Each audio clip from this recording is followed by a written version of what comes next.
మహిళల గురించి మొత్తం లైంగికంగా 10 సంవత్సరాలు మొత్తం దోసుకున్నది కాక ఈరోజు మొత్తం మళ్ళీ తిరిగి వచ్చి హత్య కారణంగా ఈ 3 పిల్లలు అనాథలయ్యారని లేనివన్నీ ఈ పుండకోరు విషయాల్లో మొత్తం మిత్తితో సహా చెల్లించాలని ప్రజలకు మీకు గుణపాఠం చెప్తారని ప్రజల తరపున చూస్తే ప్రజలు ప్రశాంతంగా ఉన్నారు, రైతులు ప్రశాంతంగా ఉన్నారు. ఈరోజు ఉద్యోగాలు నిరుద్యోగులు ప్రశాంతంగా ఉన్నారు, ఉద్యోగస్తులు బాగున్నారు. తెలంగాణ రాష్ట్రం అంతా ముందుకు పోతున్నది. రైతుల రుణమాఫీకిన జరిగింది. ఇవన్నీ పక్కకు పెట్టుకొని కొన్ని ఈ ప్రీపెయిడ్ ఛానళ్ళతోటి మొత్తానికి కేటీఆర్ హరీష్ రావు మాత్రం హీరోలు లేక ఏదో ఫీలింగు. తర్వాత దీని విషయంలో రేవంత్ రెడ్డి పరిపాలన సర్కార్ ఆదాయం పడిపోవడము రేవంత్ రెడ్డి పాలన వైఫల్యానికి నిదర్శనమని అనుభవరాహిత్యం వల్లే ఈ అర్థము చోటు చేసుకుంటుందని కేటీఆర్ విమర్శించారు. కేటీఆర్కి ఏముందని, కేటీఆర్కి ఏముంది? కొంచెమన్నా మనిషికి ఏదన్నా జనాలకు అవసరం వచ్చేటట్టుగా బాధ్యత రహితం ఉందా? లేదు.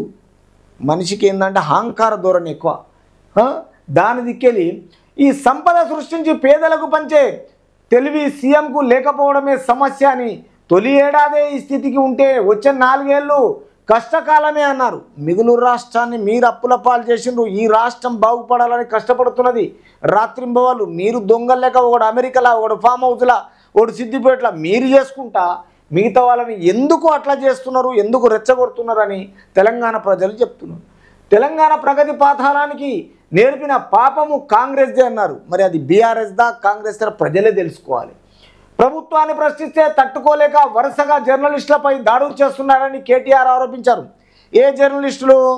నీవు పెట్టిన ఛానళ్ళ జర్నలిస్టులకే, మిగతా ఏ శాటిలైట్ ఛానళ్లకు జర్నలిస్టు కాదు, అక్రెడిటేషన్ ఉన్న వాళ్ళకి కాదు, అందరూ బాగున్నారు. మీ ప్రీపెయిడ్ ఛానళ్ళు ఏంటంటే మీ పేరువైరపులుగా మీరు డబ్బులు ఇచ్చి ఛానళ్ళు పెట్టుకొని మీరు వాళ్ళను సాదుకుంటున్నారు. కోడి పిల్లలు సాదుకొని ఈరోజు వాళ్ళను ఇలాంటి విషయాలు వాళ్ళతో చేయిస్తారు. కాబట్టి మీ బీఆర్ఎస్ పార్టీ ఇట్లాంటి విషయాల్లో చాలా ఖబర్దార్ అని తెలంగాణ రాష్ట్ర ప్రజలు చెప్తున్నారు.